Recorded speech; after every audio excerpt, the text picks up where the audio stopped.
Okay, so welcome back. Today we're going to be discussing Chapter 9.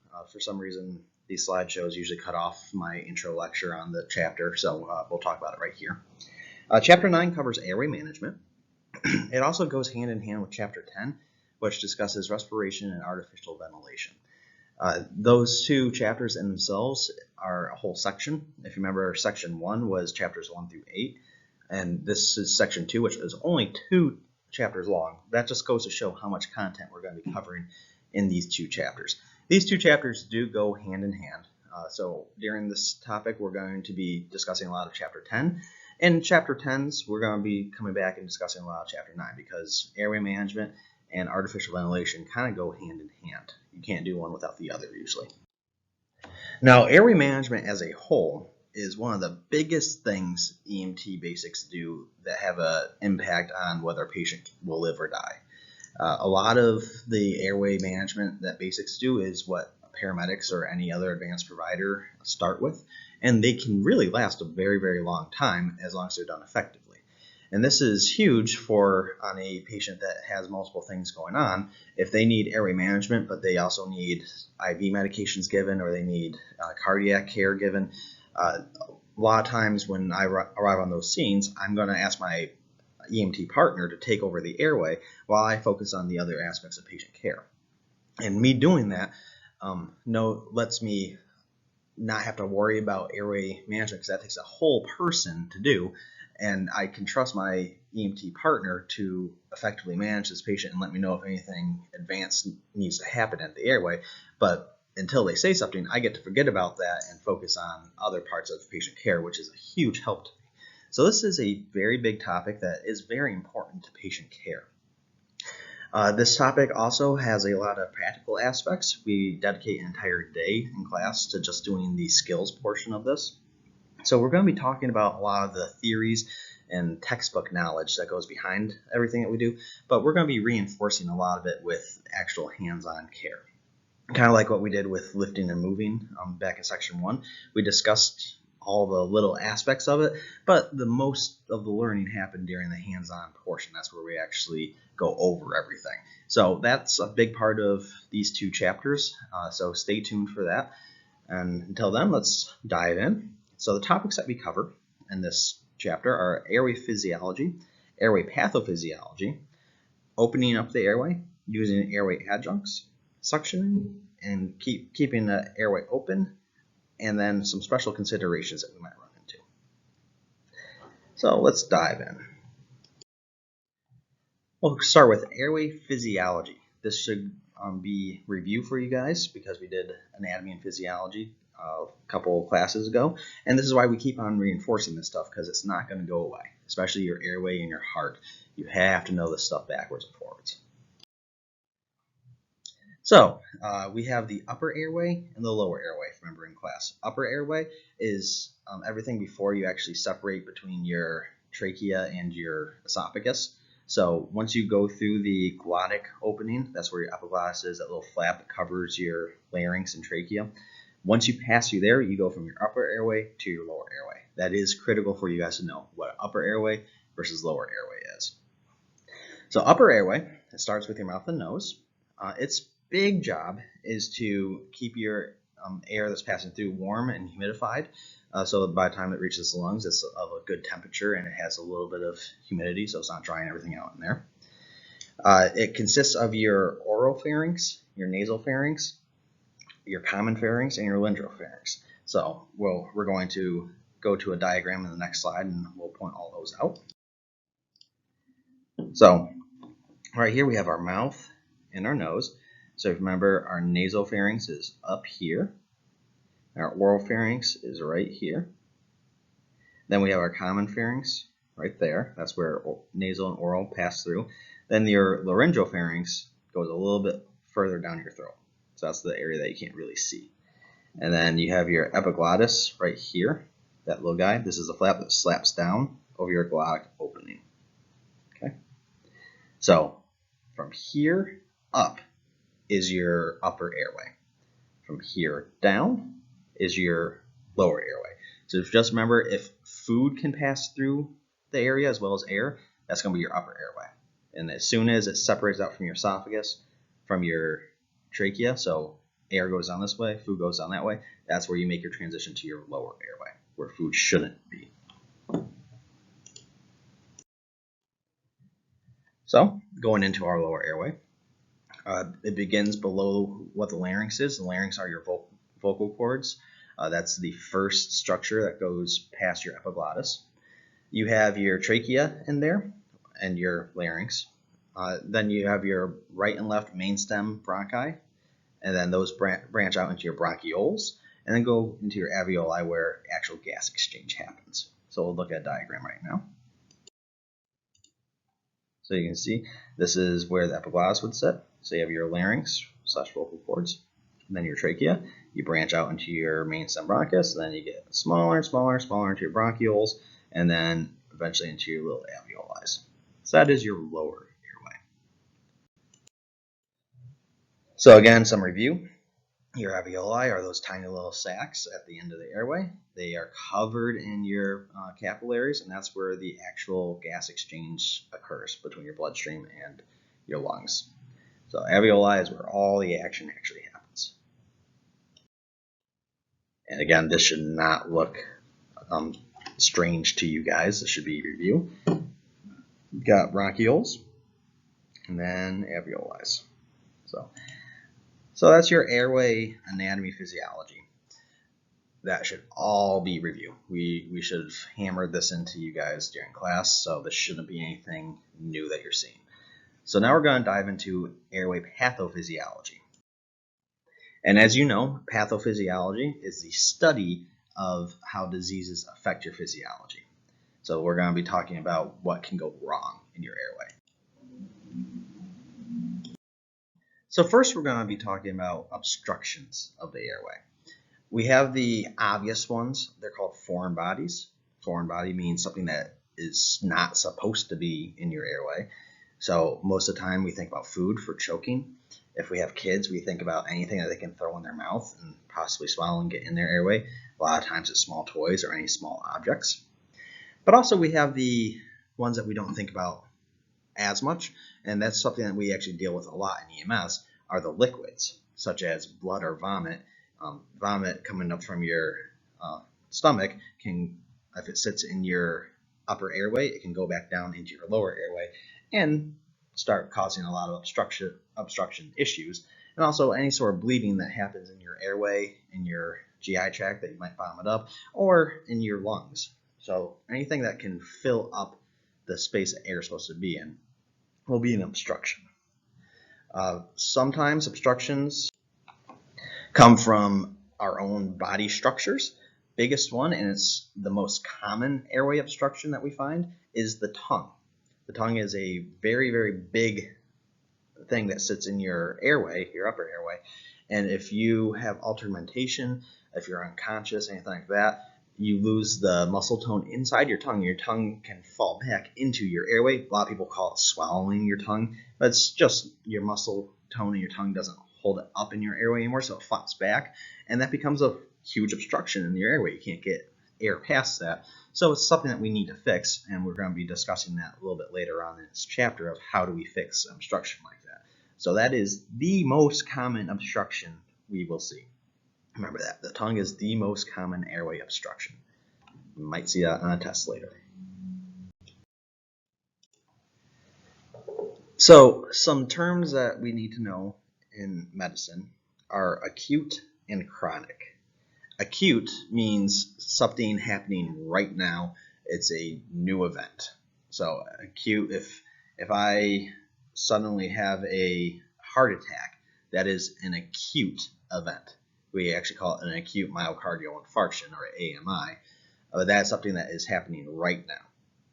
Chronic means something that repeats itself over and over and over and over again. So someone who has a disease that bothers them quite a bit would be chronic, such as someone who has bronchitis every single year, which we'll talk about bronchitis in a little bit. Bronchitis is a swelling of the airway, and that will happen every fall for someone, or every couple months for someone.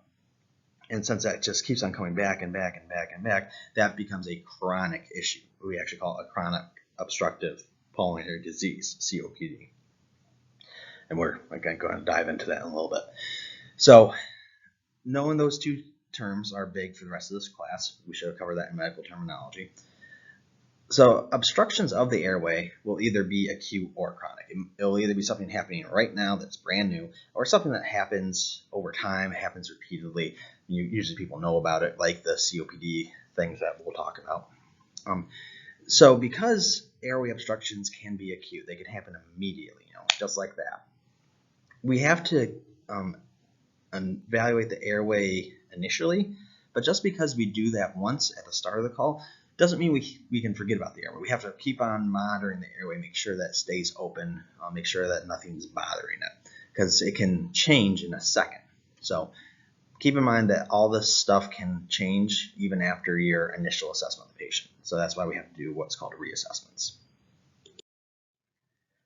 So some acute type of airway obstructions. We already discussed these. Your foreign bodies, blood, vomit, anything that's in there that shouldn't be in there. Usually that happens nice and quick, and it's a one-time thing. We have some other ones that occur over time, whether this be chronic or just a slow progression. Usually foreign bodies or vomit or anything like that. That's a very quick. It happens in a second, and all of a sudden you're obstructed. The ones that occur over time you'll be slowly getting worse and worse and worse and worse. So we really need to recognize when these things happen so we can catch them early. So some of the things that can occur over time, if you have a burn in your airway and you have edema, which remember edema means swelling. So the swelling just gets worse and worse and worse and worse. That's going to slowly cut off the flow of air to your airway, and that becomes an obstruction. So if we can catch it early and try to remedy it early, that will be key in saving the patient's life. If we don't see it until it's completely obstructed, it's really hard to fix it. Another big one that happens over time is infection. You guys have probably heard of pneumonia. Pneumonia is an infection in the lungs that just keeps on getting worse and worse and worse. You get a lot of mucus buildup in your lungs, and so when the mucus buildup builds up over time, then you start to obstruct the airway because air can't get through the mucus.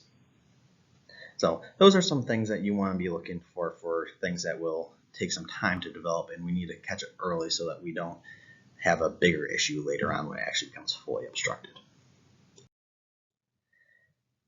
So another one, and this is what we were just talking about, is bronchoconstriction. So break that word apart. It's constriction of your bronchioles. This is probably the most common thing that we see with lung or airway issues. This is what happens with people who have asthma or bronchitis or other common airway issues like that, which we will talk about in respiratory, the difference between all of them. But the big thing that goes on here is the smooth muscles in your airway, because remember your airway is made up of smooth muscle, it starts to constrict. So you take an opening, say an opening is 1 inch in diameter, but the smooth muscle on the outside constricts and it swells up the opening and makes it half of an inch. So now you can only move half of the amount of air through your airway. This is why people get difficulty breathing, because if you constrict that airway, you can only move half of it. You change your tidal volume, if you remember that term from pathophysiology, it's the amount of air that you can get in and out in one breath. So if you change your tidal volume, your body's going to be like, oh, we can't move this air in or out nearly as effectively, so we need to jack up our respiratory rate so that we can maintain our minute volume, which is the amount of air that we breathe in and out during 1 minute. See how these terms are kind of coming back into play? This is why we had to cover it in section 1. So if we have to compensate for lower tidal volume by jacking up our respiratory rate to get the same amount of minute volume, you're going to be seeing someone who's taking a lot more breaths, and they're going to be a lot smaller breaths. So that's why when someone has an issue with asthma, you see them breathing really, really fast and taking really short breaths, because that's their body trying to compensate to give you the same amount of minute volume so that you can get the same amount of perfusion happening in your body. Again, see how all this is kind of coming back to pathophysiology and shock and how the body maintains itself. This is going to be something that we repeat over and over and over again in class.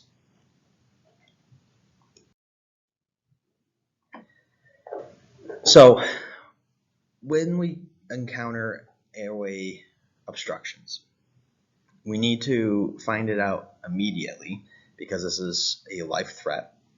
So we address it in what's called our primary assessment. That's our first assessment that we do. We're going to be discussing primary assessment in a couple chapters from now. So we have to address it in the primary assessment, but we also have to keep on readdressing it. As I said, airway can change. Just because it's okay when we first meet the patient doesn't mean it's going to be okay by the time we drop the patient off at the hospital or we end patient care, wherever we're doing that. So it's something that you need to keep on monitoring. So you need to know, is the airway open and will it stay open? And those are two questions that you have to continually ask yourself. Just if you have someone who has altered mentation because they were in a motor vehicle accident and they have a head injury, when you first encounter them, they're talking to you, so their airway's open. But if they have altered mentation and their mentation keeps on going down, you have to think, is it going to stay open? If they lose consciousness, are they still going to be able to keep their tongue from going back into their airway and obstructing it? Oftentimes the answer is no. So you have to know, is it open and will it likely stay open? And keep on re-asking those questions to yourself. So how do we determine if the airway is open? Most patients that we encounter, if they're talking to us, that means that their airway is open. In order to talk, that means air has to pass through your vocal cords, which are in your lower airway. So that means that air is moving in and out of your lower airway. So if you can talk, that means your airway is open for the most part. If you have a partial obstruction in your lower airway or anything like that, it might be really hard to talk. So find out how easy it is for them to talk. But usually if you walk in and you say, "Hi, I'm paramedic Busky, this is my partner, what's going on today?" And they tell you what's going on today, the simple fact of them talking to you will tell you that the airway is open. And the textbook wants us to cover the sniffing position. It's not as important to know, in my opinion. But the sniffing position is when you have an upper airway obstruction, usually when you have swelling in your upper airway. And what you see is, imagine someone puts a candle in front of you. So they hold a candle out in front of you and you want to smell what the candle is like. You kind of lunge your head a little bit away from your shoulders to sniff that candle. So that's the sniffing position, is where you kind of have your head pushed forward a little bit, imagining that you're sniffing something in front of you. So that's a sniffing position. Again, it's not something that I really look for personally as an assessment tool. It's something that we can do in airway management for an unconscious person, is put them in what's called a sniffing position, but we'll cover that in a little bit.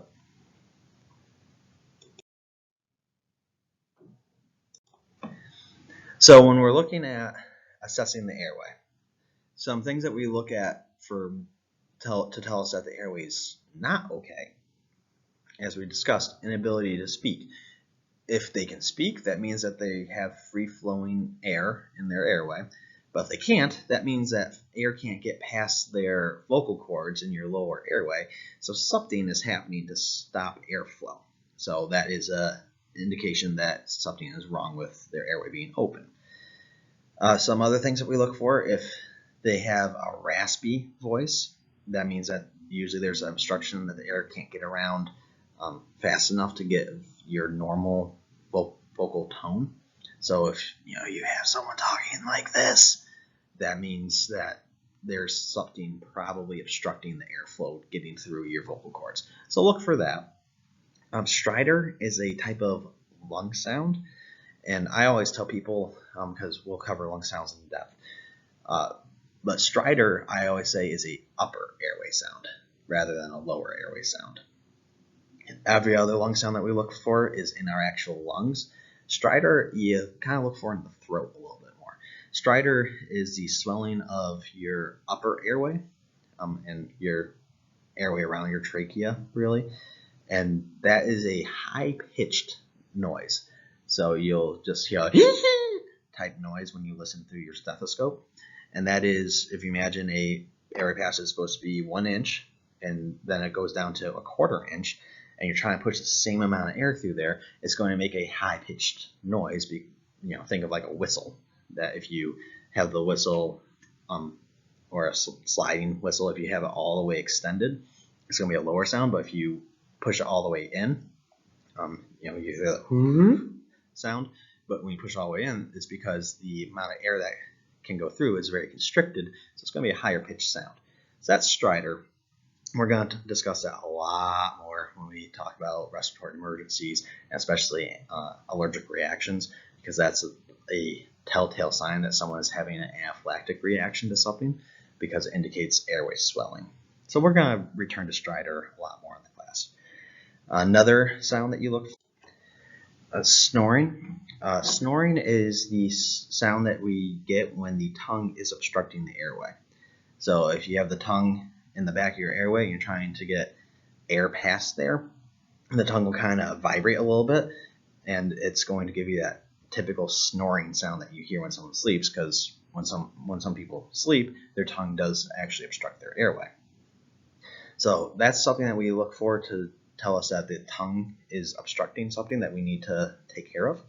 So again, we'll talk about how to take care of that a little bit later in this chapter. So snoring is a big one that we need to watch out for. Another one is gurgling. Gurgling is when we have blood or vomit or any other liquid in our airway.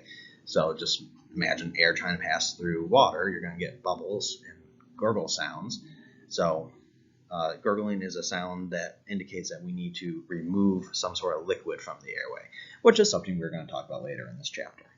So all these noises that we look for are things that we can use to determine if the airway is not patent or not open.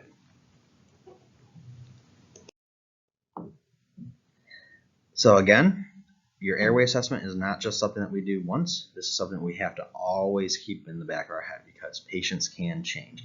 And if the airway goes, the patient's going to deteriorate very fast thereafter. So always keep a mind on their airway. You can't just set it and forget it. So some more signs that we look for to know that our airway is not open or open enough is the obvious. If they aren't breathing, or you don't see any sort of air moving in and out, you don't see their chest rising with air coming in, that's a sign that you don't have a good airway.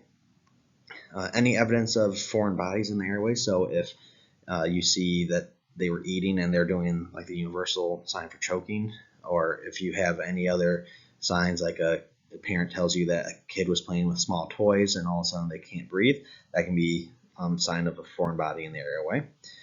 If you can't hear or feel air movement, so if you actually hold their chest and you don't feel any movement of their chest wall, that's a sign that they aren't breathing at all or well enough.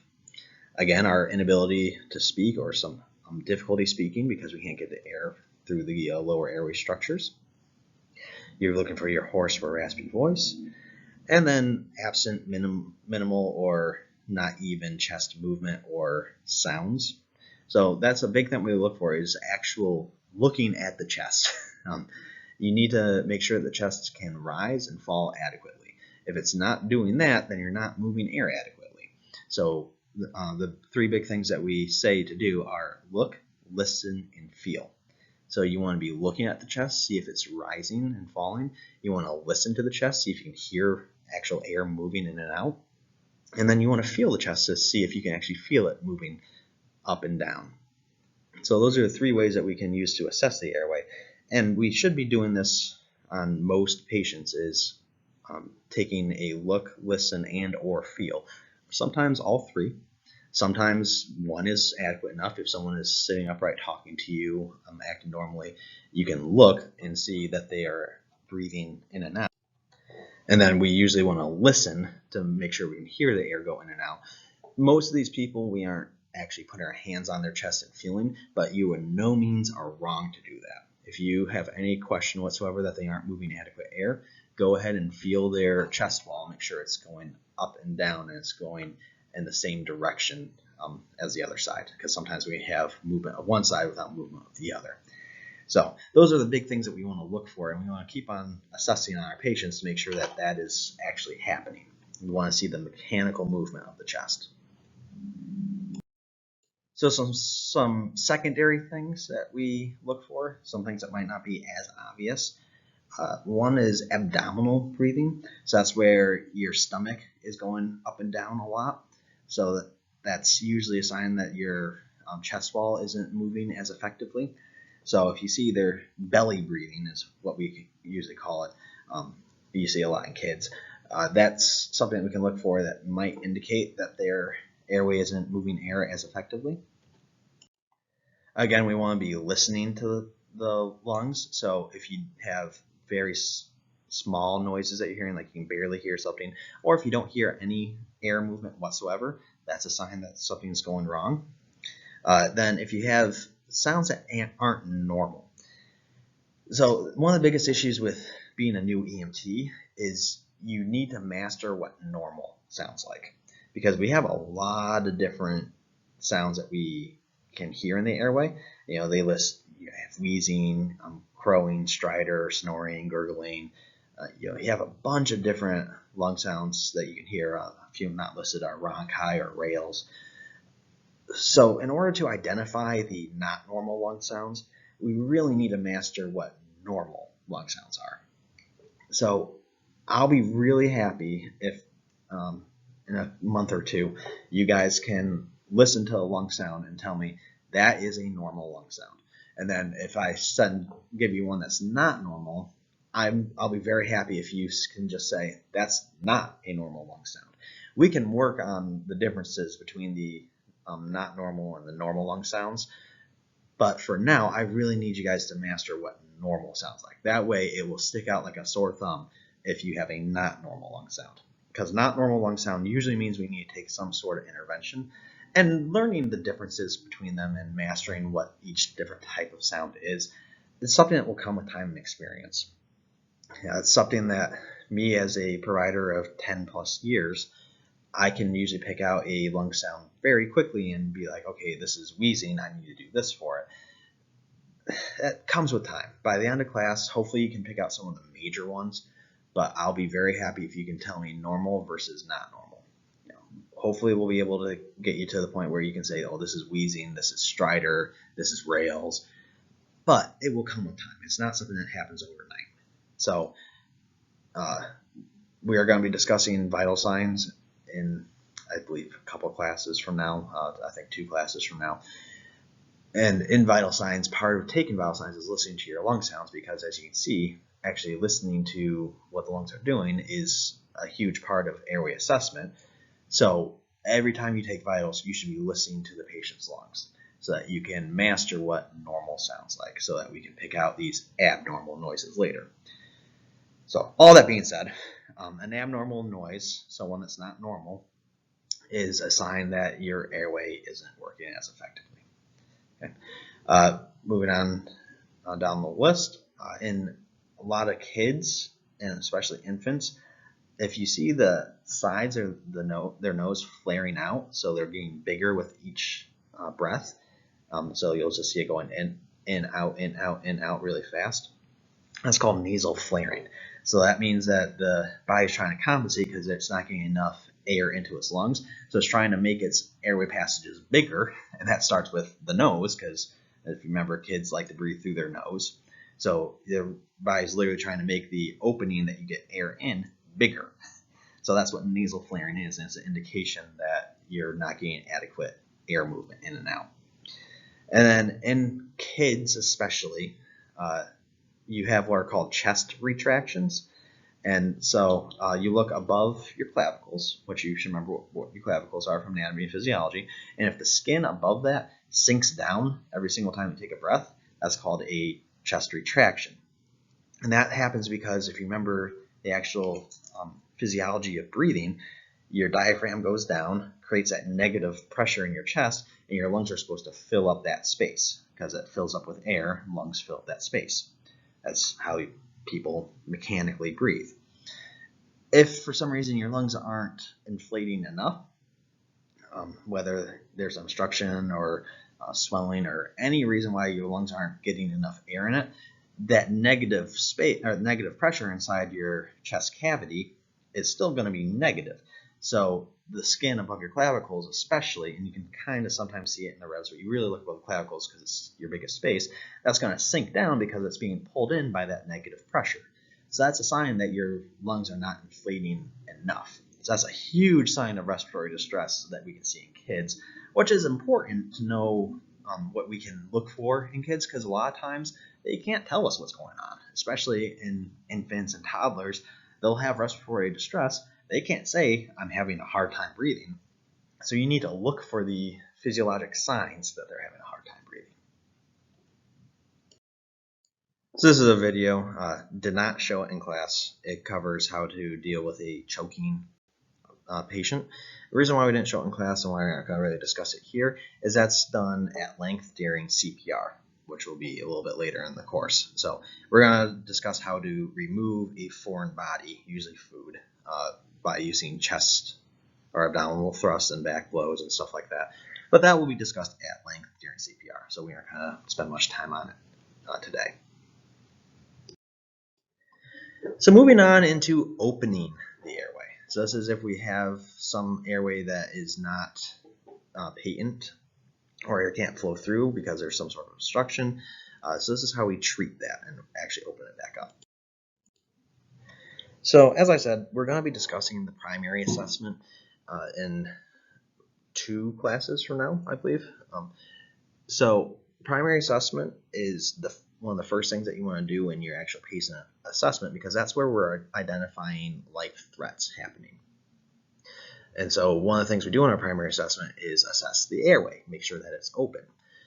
If you do not have an open airway, so it's inadequate, there is a life-threatening condition that we have to fix right then and there.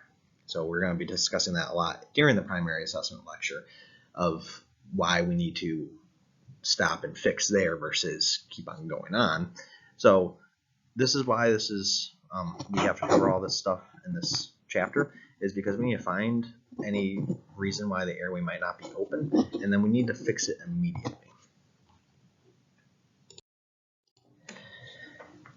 So the first thing that we do is we manually will try to open up the airway. So there's 2 different techniques that we can use to do this. One of which we do on most of our patients, and that's called the head tilt chin lift maneuver, which we'll discuss in a minute. And the other one we do on someone that we think might have a injury to their cervical spine. This is someone that might be involved in some sort of traumatic injury where you suspect trauma to the C-spine, which we'll discuss later on in the class. There's a whole day dedicated to that.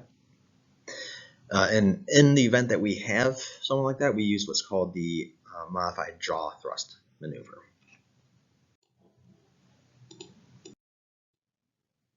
So, like I just said, those are our 2 maneuvers that we use to open the airway.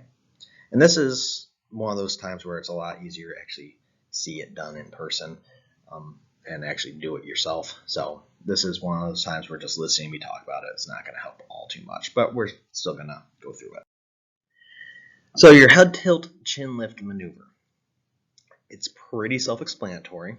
So you usually I go from the sides of the head, and you want to be tilting the head back. So you move your chin up, and your head kind of comes back a little bit.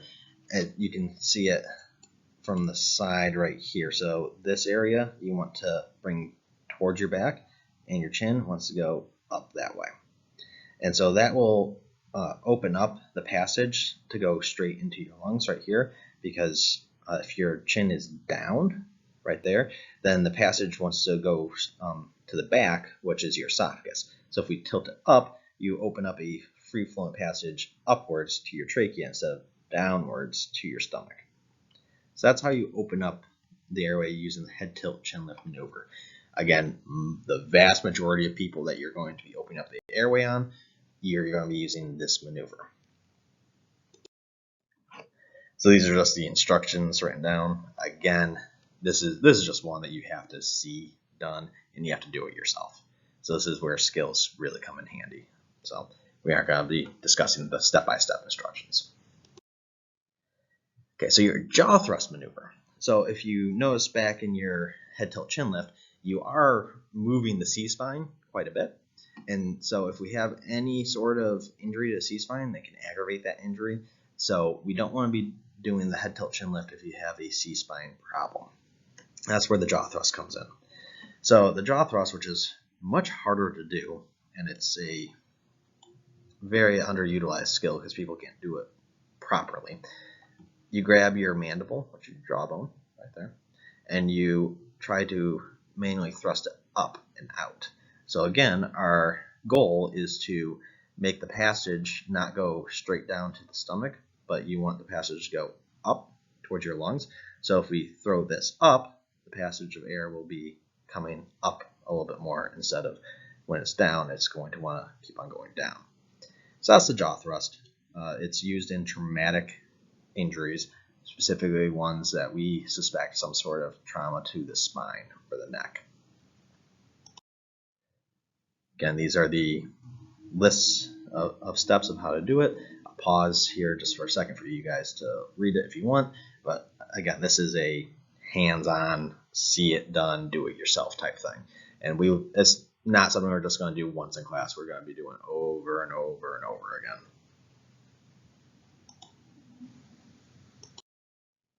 And here's the rest of those lists.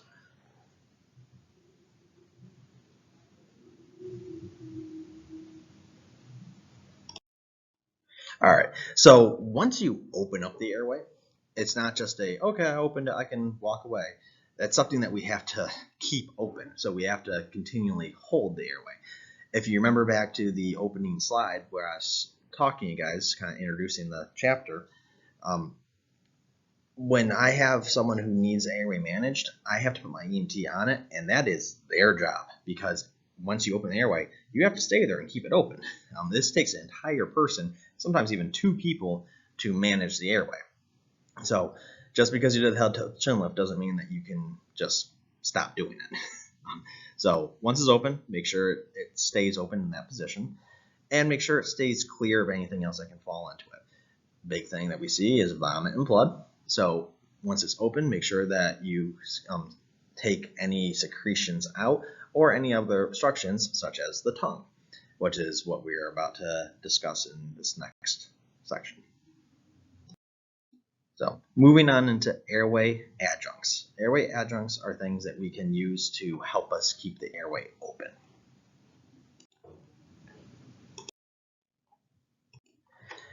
So as we just said, your manual opening of the airway has to be in like the exact right position to maintain an open airway, and it's something that we have to keep a hold of the entire time. It's something that's very easy to lose.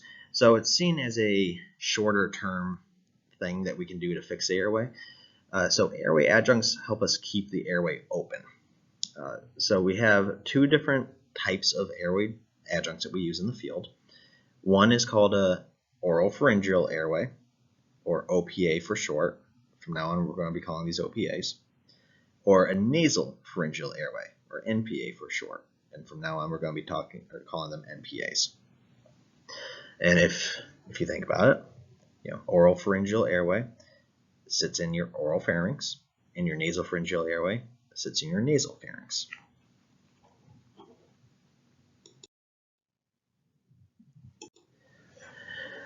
So both of these, it's a lot easier to show than actually talk about. But again, this is why we have Skills Day, and we do have to cover this. So an OPA, that's our gold standard one. That's one that we want to use every time that we can use it. The one time that we cannot use an OPA on a patient, it's called a contraindication. So contraindication means it's against an indication, if you break that word down in medical terminology. But it means if you have any contraindication, that means you should not do whatever you're talking about. So a contraindication for an OPA use, so something that's present that means you should not use an OPA, is someone who has an active gag reflex. And that's because the OPA sits inside your mouth and goes deep enough to activate your gag reflex. And the gag reflex can usually cause someone to vomit and so vomit coming up can go back down into your airway and become an obstruction. So that's why we don't want to use an OPA with someone with a gag reflex. That is the one contraindication for OPA use. That being said, that contraindicates most people. It contraindicates me right now. It contraindicates you listening to this. Anyone who's really conscious should have a gag reflex intact. So that will contraindicate it for most of our patients, but someone who needs airway intervention, this is what we want to use, and hopefully that they don't have a gag reflex present at that time. So before we put it in, we want to make sure that the airway is open manually. So you do your head tilt, chin lift, or jaw thrust if you need a jaw thrust. And again, it's kind of hard to talk about how this is put in, but you don't want to just shove it in because it can catch the tongue as you push it in, and you can actually push the tongue back into your airway, which is the opposite of what we want to do. This OPA is mainly designed to keep the tongue from falling back into the airway. It's designed to keep the tongue in place. So we insert it either sideways or upside down, and we go about halfway in, and then we'll rotate it to get into the correct position once we're past the tongue. Again, this is something that's much easier to just show than to actually talk about. So stay tuned for class where we actually show this. So before you put an OPA in, you should have suction ready, which we'll talk about suction. And that's because if we accidentally do stimulate them, their gag reflex, and they start vomiting, you want to get that out of the airway as soon as possible. So have your suction ready to go. And if they start gagging, that's your contraindication. So even if you started the procedure, if you see them gagging, take it out. Stop that procedure. It's no longer the appropriate thing to do. And once your airway adjunct's in there, make sure that you still keep your airway open and you maintain your head position, whichever one you're doing, whether it's jaw thrust or head tilt chin lift, and continue to monitor your airway. Whenever you're managing your airway, so if it's not open, you're monitoring it every couple seconds. For most of our conscious and alert patients who are talking to us, you keep it in the back of your mind, is their airway open? But if they're talking, it is. For someone who does not have an open airway, that is something you're thinking about continually. That is your only thought is, am I keeping this airway open? Again, that's why this takes a whole person dedicated to just airway management when it's needed. So this is why it's a huge role of EMTs, because I can stick an EMT right on the airway, and that's all they do is manage the airway while other things are being done to the patient.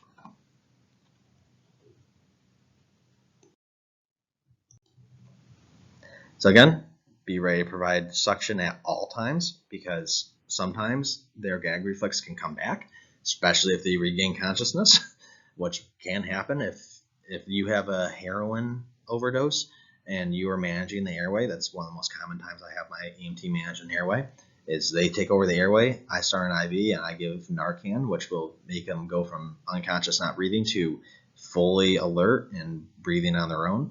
So if you have an OPA in because you're ventilating their airway that's not patent at the time, or not open at the time, and then suddenly they become conscious, they can start gagging out. So you have to be ready to treat that if they start vomiting for some reason, or just remove the airway. If they become conscious, they develop a gag reflex, be ready to pull that out. Whenever we're dealing with anything with the airway, remember to use your proper PPE. If you're close to the airway, if someone coughs, that gives projectile pathogens right at you. So proper PPE includes gloves, which gloves should be standard on everyone, and then a mask, and usually a mask with some sort of face shield or eye protection. You want to be sure that nothing's going to be coughed up into your mucosal membranes. So having some sort of barrier between your eyes and the patient is something that you need to remember.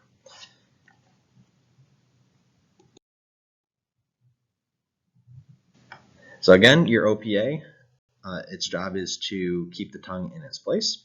There's several different sizes. We'll take a quick look at those right now. So these are some of the different sizes. The small one right here, that's your ones for your kids. And it goes all the way up to ones that are meant for large adults. There's more than 4 sizes, trust me. There's tons of different sizes.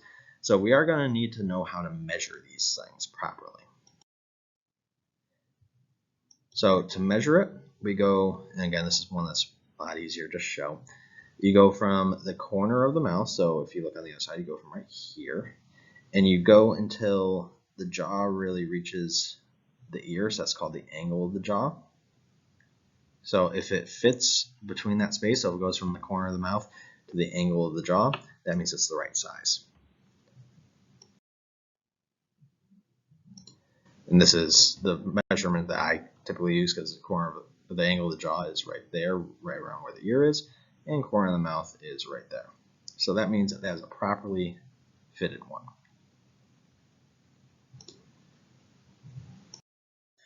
So some steps about inserting them, again, much easier to show than to talk about. So you want the patient in a supine position. You want their airway open.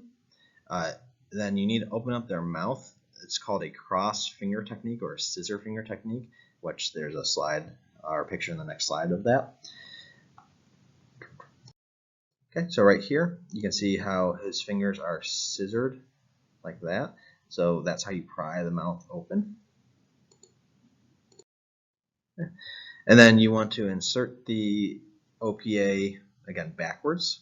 And then once you feel some resistance, you rotate it 180 degrees so that it's facing the direct or the correct way. And then once it's in, make sure the airway stays open. Make sure that the OPA stays all the way in. So the end of it's called the flange is against the patient's lips. And then you keep on monitoring the patient, make sure that's still doing its job. So right here, you see how it's backwards, so this curve is going against the roof of the mouth, and it's going to be shoved about to here, then rotated, and it sits right here, and the flange will sit against the patient's lips. Again, this is something that a lot easier to show, and we will do it several times in class. So an alternate way to insert an OPA is instead of inserting it backwards, you can use a tongue depressor or a suction tip to push the tongue down. This is a technique I've never used or seen used in the field. We don't even carry tongue depressors on the ambulance. So textbook wants us to cover it, but what we just discussed, that is how I want you guys to put an OPA in every single time. All right, so moving on into NPAs. NPAs, again, this is be a lot easier to show. It's a soft and flexible tube. We put it in the nose, and it goes up through your nasal pharynx, sorry.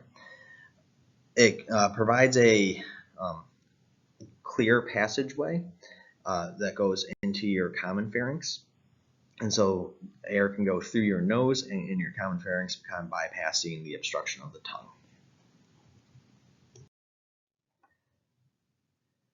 So this is your secondary airway. Again, our OPA is our airway of choice if we can use it because it directly manipulates the tongue. But if they have a gag reflex intact, this is what we go for.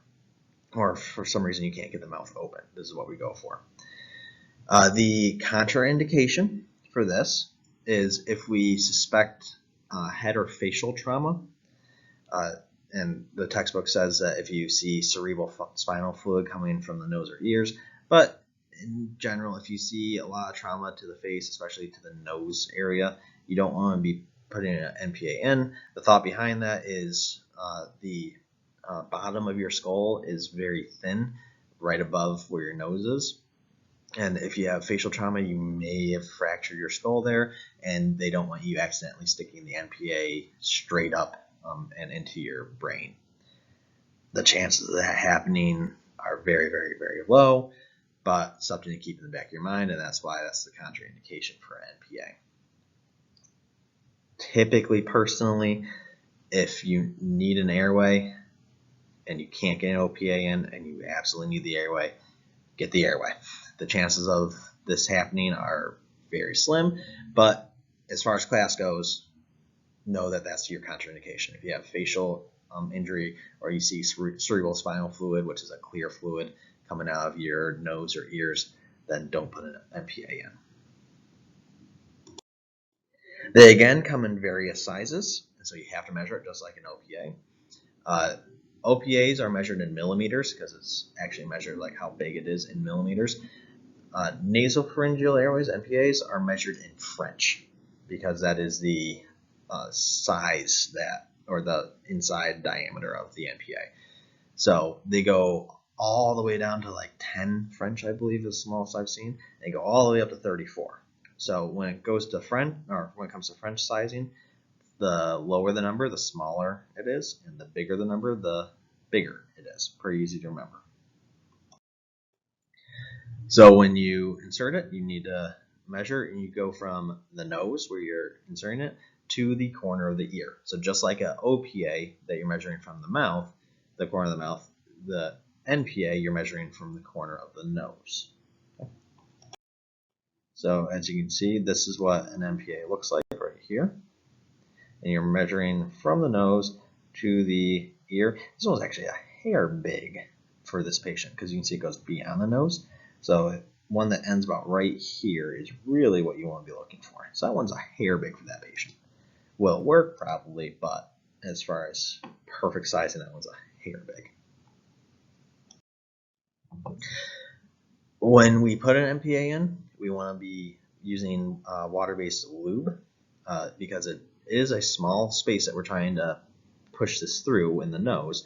So lubrication really helps it hit the top of your nasopharynx and then make the bend to go back down into your airway. So it's very, very, very hard to put an NPA in without lube. So make sure you lube it up. Usually we have what are called NPA kits, which has all the different sizes of your NPAs, usually in like a Ziploc bag. And inside that Ziploc bag with all those NPAs, you're going to have 10 to 20 packets of lube. So you're never going to not find lube, usually in most agencies. So actual procedure, again, a lot easier to show. You want to have the head in a neutral position. You then push the NPA up through the nose, and you just keep on pushing, and sometimes you have to twist a little bit to make the bend, and you go until the end of the NPA, what's called the flange, is pushed up against your nostril. So as you can see, insert it into the nostril, and you're going to be pushing, and it's going to go up and around and sit about right here is where it's going to sit. So you're bypassing the tongue. All right, so moving on into suctioning. So suctioning is removing liquid material from an airway. So we suck it out of the airway. We have suction devices. We have both mechanical and manual ones. Manual ones, I can tell you right now, do not work very well. So nearly every agency has mechanical suction. Nowadays they have it both portable and on the actual ambulance. It's called onboard. So if we have an indication that you have any liquid in your airway, whether we can actually see it or you hear gurgling, which is an indication that we have some sort of liquid in your airway, we have to take it out before it goes into your lower airway and gets into your lungs. So most ambulances have their suction device near the head of the stretcher. Like I said, we have portable suction and we have onboard suction. Onboard suction, you can't move. It's part of the ambulance. So it's usually near the head, and it will usually take about 30 liters of air per minute.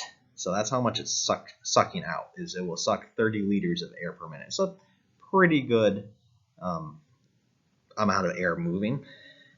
And we need to make sure that these suction units can suck at least 300 millimeters of mercury. That's what we use for pressure, is millimeters of mercury. So it's a pretty significant vacuum so that we can suck a lot of stuff out of the airway. So portable suction units are ones that we can take to the patient side on scene. This is usually when we are doing our suctioning, because typically where we need a suction is in the airway when we get to the patient. So this is usually what we're using for suctioning. Sometimes we have an ongoing issue, and that's where onboard comes into play. Is if someone is actively bleeding, you're going to have to keep on resuctioning it out of their airway. They're battery powered, and like I said, most of them are mechanical. So they're these commercially made devices that run off a battery and actually suck it out for you. But we do have manual suction devices, which you have to it's a lot easier to show. You have to put the tip into the patient, and then you pull a handle, which will suck whatever's in the airway out, and then you pull it out and you release the handle, which will push the material back out. Works a lot like a bulb syringe for a kid. So they are not effective though. So most places have mechanical suction nowadays. So these are all the components of a suction device. Again, a lot easier to show in person. We're going to have a slide, or the next slide is going to have a picture of all this stuff. But the basic things that you want are your tubing. You want a tip that will actually go into the patient, or catheter sometimes. You want a collection container, so some place for all the stuff to collect inside of. And you want some sterile water so that you can flush out your tips if they get obstructed with anything. So right here's a picture of a suction device. So this is your collection container. This tube right here goes to the actual onboard vacuum. So this is, the vacuum would be sitting like right here, and then be sucking, going through here. This is your gauge that measures your suction amount. You can see that there's green and red. It's really hard to see, but you want to be somewhere in the green zone usually, unless you're actively sucking, then it can go into the red zone. Then the suction power goes through here into the collection container, and then it comes out of this tube right here. This is your suction tubing, and the suction tubing is connected, it's kind of hard to see, it's connected right here to a suction tip right here.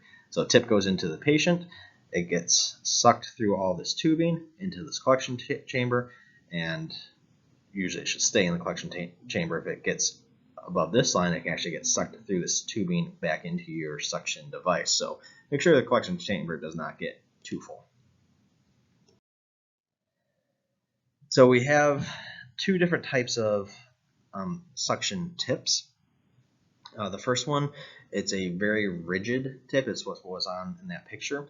It's usually pretty long. It's kind of angled at the end. That is called a yank-hour tip.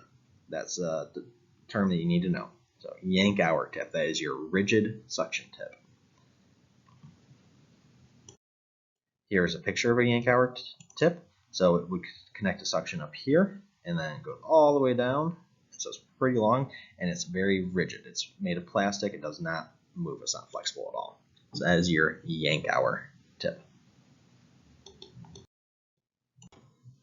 So the number one rule when you're suctioning, number one rule, is you only suction as far as you can see into the airway. You are not pushing this past what you can see. So do not lose sight of the distal end of your yank-hour tip. And we're going to go over techniques a little bit, but make sure that when you insert it, you see it, and you're very mindful of not hitting the back of the throat, because you can activate your gag reflex, or something called vagal stimulation. That's something that we'll cover in neurology. Not something you really need to know at this moment, but only suction as far as you can see. Huge rule right there. You cannot forget that part. That's going to come up again and again and again. So we have the rigid suction catheters. That's called the yank-hours. You also have flexible suction catheters. These are called French suction. So they kind of look like NPAs in terms of being flexible like that. They are designed for when you cannot put a rigid tip in. A lot of times ALS providers are using this. You can suction out the nose with it. That's a decent way to use it at the BLS level. But usually they're put down a endotracheal tube, and you can suction straight into the lungs with it, which is something that we cannot do because, again, we're only suctioning as far as we can see. So flexible suction catheters are something that we should be familiar with. At the EMT level, we don't use them too much. You can, but there's not many uses that require it for an EMT. They do come in different sizes, just like NPAs, and they are identified in a number of French. This is why we call them French suction catheters, because they're different sizes that are labeled in French sizes. Again, the larger the number in French, the larger the catheter. That's the same rule for any French sizing. It's the larger the number, the larger the item. So they are pretty small.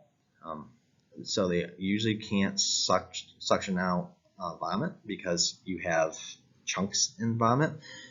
They might kink up on you because they are very flexible, so they might bend and kink. So this is really for like very, very liquid things like blood is a good use of French suction. But again, at the EMT level, we aren't really using French suction all too much. And it says that if you have copious thick secretions, switch it out for a yank hour. Again, yank hour is 99% of the time what we're going to be using anyway. So in terms of measuring it, you measure it just kind of like an OPA does, from the angle of the mouth all the way to the angle of the jaw. And again, you do not want to lose sight of this. So right here, right here is the French suction right here. You can see how small it is. It's very flexible. And again, we are inserting it right here into the mouth, and you do not want to lose sight of it. You'll hear me say that over and over again. So when you're suctioning, you very, very, very, very prone to having a patient cough or do something with their airway that will spray all that material out of their airway. So we gotta make sure that we wear our proper PPE. So again, gloves, every single patient, gloves, wear a mask, and eyewear protect your mucosal membranes. And if you have the time and the ability, put on a gown, because this stuff can spray all over your uniform. So try to protect yourself as best as possible, because suctioning is a very dangerous activity we do that can spray a lot of stuff back up at us. So you can see that they have the proper PPE on, they have eyewear on, they have masks on, and they say that you can turn the patient's head to the side away from you. That way if they cough or anything, it's going not towards you. That's not something that I've ever really done. But just be aware that this stuff can come right back up at you. Suctioning is a dirty thing to do. So when we are suctioning, this is another hard and fast rule. So the first hard and fast rule, never suction farther than you can see. And the second one is you do not suction for more than 10 seconds at a time. Okay. So there are 3 rules of suctioning. Those are the first two. The next slide will have our third rule. So no further you can see, no longer than 10 seconds. The reason that we don't go longer than 10 seconds is because we can stimulate some nerves that can cause hypoxia, so that's low oxygen or low breathing, and bradycardia, so low heart rate. So we don't want to be stimulating those nerves for too long, because we can have your perfusion go down and your heart rate go down.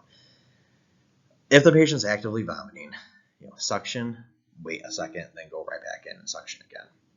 So 10-second increments. If you still have stuff coming right out at you, 10 seconds, take a couple second break, go right back in. So, but general rule of thumb, no more than 10 seconds. Usually you can grab most of the stuff out in 10 seconds time. All right, so our third rule is you first put the catheter in, and then you start suctioning as you pull out. You do not apply actual suction until you have the catheter placed where you want. So you suction only on the way out, not on the way in. So those are your 3 huge suctioning rules. Never further than you can see, never more than 10 seconds, and never suction except on the way out. Okay, those are huge. Make sure you know those. They'll be tested on. It's actually part of your practical examination.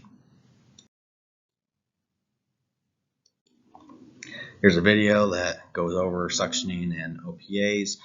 Again, we're going to be doing all this stuff hands-on, so videos aren't all too helpful in this situation. So moving on into keeping your airway open and definitive care. If you remember back in the first class, we talked about CFRs and ENTs and the differences between the two. And one of the key points between the two is CFRs are meant to treat for the first few minutes. They're meant for initial care.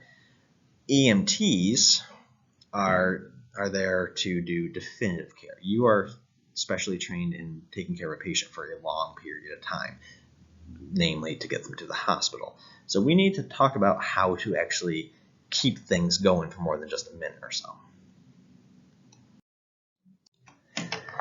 So the first thing that we need to keep in mind is knowing that basic EMTs have limitations. They have limitations in medicines, they have limitations in cardiac care, they have limitations in airway management. So you need to know what your capabilities and limitations are. Sometimes patients are going to need care that goes beyond what a basic EMT can do. So being able to recognize that what you're doing is working or not working is critical. And if it's not working, we need to start making plans on how to fix that. So the easiest fix if your maneuvers are not working and you've exhausted your capabilities is calling for an advanced life support intercept. So that's a paramedic intercept. Sometimes your closest ALS is going to be the hospital. The hospital doctors and nurses have advanced life support care. So if you are a mile from the hospital and your closest paramedic is 5 miles away from you, go to the hospital. Hospital will be your closest ALS. We're going to repeat that so much in class. Now we're getting to actual treatment of patients. You're going to hear that over and over and over again is if the hospital is closer than your closest paramedic, go there because they can take care of the patient too.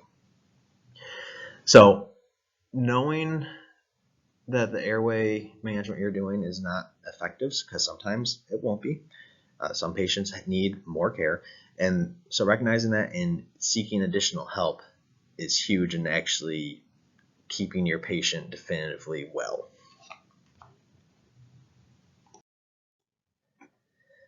So I just want you to ask, if you're not able to manage the airway at a basic level, what advanced resources might be available to you? Typically, it's going to be a paramedic.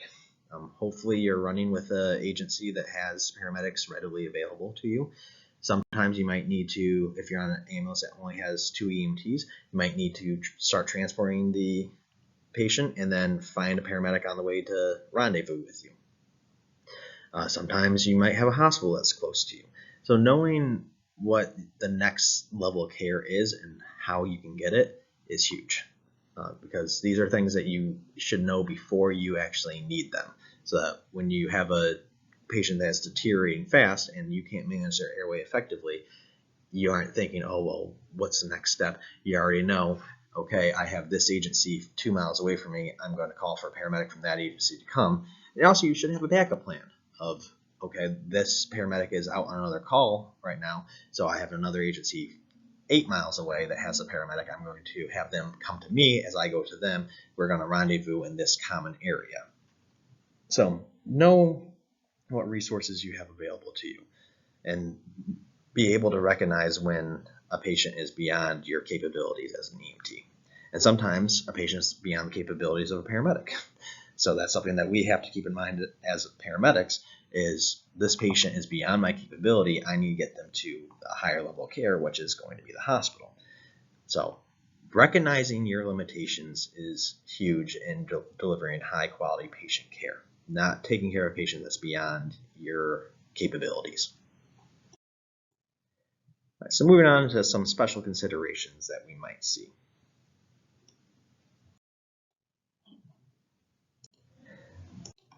So a lot of these things we've touched base on during this chapter. First one that we see are facial injuries. The obvious issue that we might run into with facial injuries is bleeding, and so being able to suction that blood out. But also, if you have severe trauma, you might lose some of your airway structures. If someone says, tries to commit suicide and they shoot themselves coming from the bottom of their head, they might blow off their mandible, so your jaw might not be there anymore. And the jaw is pretty key in airway management of being able to manipulate it and be able to get a seal with your bag valve mask, which we'll discuss in chapter 10. So if that's suddenly gone, you need to be able to adapt to it. Or if someone has something to where their cheek got blown off or ripped off or something like that, you're going to have to adapt to try to figure out how to manage the airway with the cheek gone so you can't get a good seal around the cheek. So it's impossible in class to cover every situation that you might encounter, especially with traumatic injuries, but be ready to adapt to whatever situation you might see. So those are just a few of them, but most facial injuries will cause some bleeding that we might need to suction out. So that's a key point to take away from that. Obstructions. Yeah, if you have a toy inside your airway, if it's a kid, your suction unit is not going to be able to take that out. So you are going to have to manually get that out, either with abdominal thrusts, chest thrusts, finger sweeps. All this is covered in CPR, so that's why we didn't dive too far into it. Another obstruction you might find are dental appliances. Dental appliances can sometimes fall into the airway and cause an obstruction. So be mindful of that, especially in the elderly population, that you might have a denture that's been dislodged and is sitting in the airway.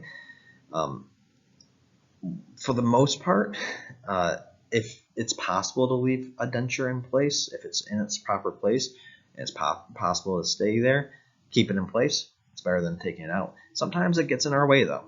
A lot of times when they become unconscious, the dental appliance gets dislodged a little bit, and so it's just kind of free floating in your airway.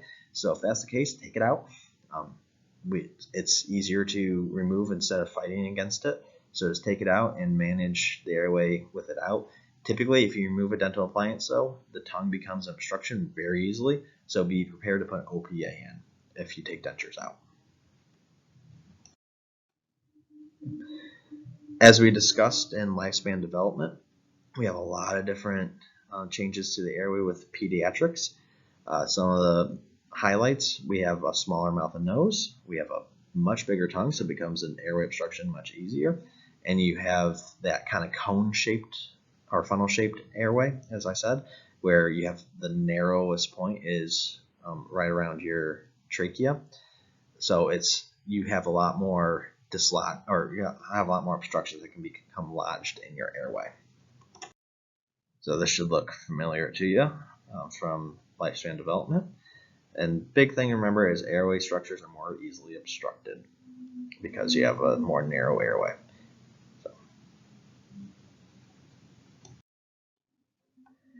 So when you're dealing with pediatrics, try to be gentle with them. Pediatrics, things are a lot easier to break on them. Don't pull their neck back too far. We'll cover that in CPR of the proper positioning of pediatrics, but you want them in more of a neutral position, so not nearly as far back as adults. And we're going to show that on mannequins as well during this class. And consider your airway adjuncts. And again, use your rigid suction tip, but do not touch the back of the airway. You kind of want to use that as a rule for most patients, but especially on kids, don't touch the back of the airway because that's going to activate some nerve reactions that's going to make the patient deteriorate very fast. So moving on into some chapter review. So the airway is the passageway by which air enters the body during respiration or breathing. A patient cannot survive without an open airway. If you obstruct the airway, the patient will die eventually. Airway adjuncts, which are OPAs and NPAs, can help keep the airway open. It might be necessary to suction the airway or use manual techniques to remove fluids and solids from the airway either before, during, or after artificial ventilation, which we'll talk about in the next chapter. Always use PPE when you're managing an airway. That includes your gloves, your mask, eye protection, sometimes gowns if you can get a hold of one. Remember, airway assessment must be an ongoing process. Airway status can change over time. Just because they're okay when you first meet them does not mean they're going to be okay in 5 minutes. Airway management should start simply and become more complicated only if necessary, and that applies across healthcare. Me as a paramedic, I have a lot more tools at my disposal for airway management, but I always start with these BLS maneuvers that we talked about today. And if those are effective, I'm oftentimes not moving into my more advanced stuff. So always start simple, and if that doesn't work, that's when we get a little bit more complex. Some key knowledge takeaways: make sure that you can identify your airway structures. There's a reason why we've been doing this for a few classes now. Make sure you can do that. Make sure you can explain why care for the airway is one of the first priorities of emergency care, and be able to describe the signs of an inadequate airway. You should be able to explain when you should use your head tilt chin lift maneuver versus when you should use your jaw thrust maneuver. You should be able to explain how airway adjuncts and suctioning help in airway management. Okay, so on arrival at the emergency scene, you find an adult patient with gurgling sounds in the throat and inadequate breathing slowing to almost nothing. How do you proceed to protect the airway? Okay. So if you remember, gurgling sounds means that there's fluid somewhere in the airway. So we need to take that obstruction out so we can suction that out. And you have breathing slowly to almost nothing. So that means, and if the patient is altered or unconscious, that means that we should be putting an airway adjunct in, and we should be opening up the airway. So a head tilt chin lift, as long as we don't have to worry about the C-spine. And then we're going to start ventilating the patient, which we're going to talk about in the next chapter. When you're evaluating a small child, you hear stridor. What does this sound tell you? What are your immediate concerns regarding this sound? So if you remember back to earlier in this chapter, stridor is an upper airway sound. It indicates swelling of the upper airway. So stridor means that air cannot get through your upper airway nearly as well. Usually we see that in anaphylaxis, allergic reactions. We can sometimes see it in some different pediatric diseases that we'll talk about with pediatrics. So our issue here is we have a constricted airway.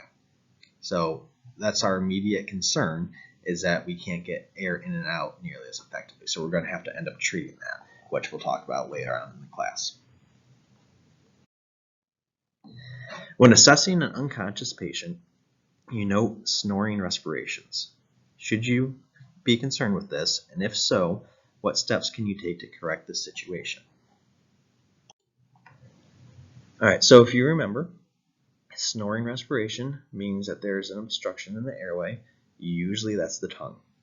So first thing that you want to do is open up the airway.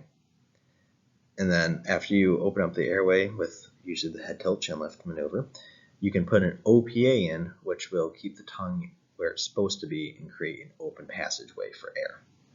So those are the two steps that we want to be doing when we have an unconscious patient with snoring respirations. All right, so that brings us to the end of this chapter. I know it was kind of a long chapter, a lot to talk about. Again, chapter 9 and chapter 10 go hand in hand. So if you're confused on any part of this, go back and read it, and go back and listen to whatever area you have some confusion on. But also combine this chapter with chapter 10. So watch this video and watch chapter 10 together. There's a reason why they're taught together. This is kind of just part 1 of airway management. Part 2 is done in chapter 10. So these two go together, study them together, and watch them together. So until next time, hopefully you've come out of this feeling a little bit more comfortable with taking care of patients' airway.